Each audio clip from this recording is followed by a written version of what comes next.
I remember some questions that I couldn't answer about my religion. My mom would just say, oh, well, you'll just ask God when you get to heaven. That's a thought-terminating cliche. It's designed to end your questioning. There is no logical answer for your question that supports continuing to believe. So a good example is that I asked, why didn't God make everybody believe in him so that everybody could get to heaven?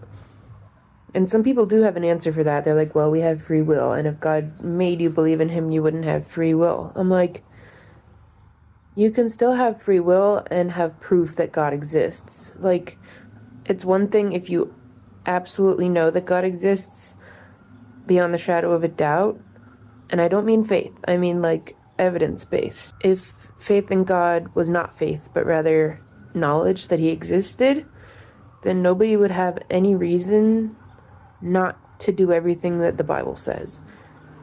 But there is no proof of God. There is no proof even that the only God is the Christian God. Because the Christian God had to be enforced in people's belief systems through murder. You know, the Crusades, the Spanish Inquisition.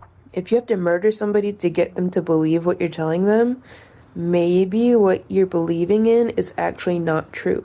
Because the things that actually support humanity's growth and evolution actually are things that distance themselves from religion, distance themselves from mythology, distance themselves from colonialism. These are the things that will save humanity, not the words of a cult leader 2,000 years ago. And even Jesus's words are more compassionate than most Christians' belief systems. So explain that. And the quotes, supposedly, of Jesus were made, I believe, 300 years. These manuscripts date to about 300 years after Jesus existed. Like, most of the New Testament was written by Paul, and Paul never met Jesus. So, like, the person known as Jesus might not even have ever said any of these things that we say that he said. Anyway, at the end of the day, you'll ask God after you die is a thought-terminating cliche, because there's no stakes in that. Once you die, you're dead.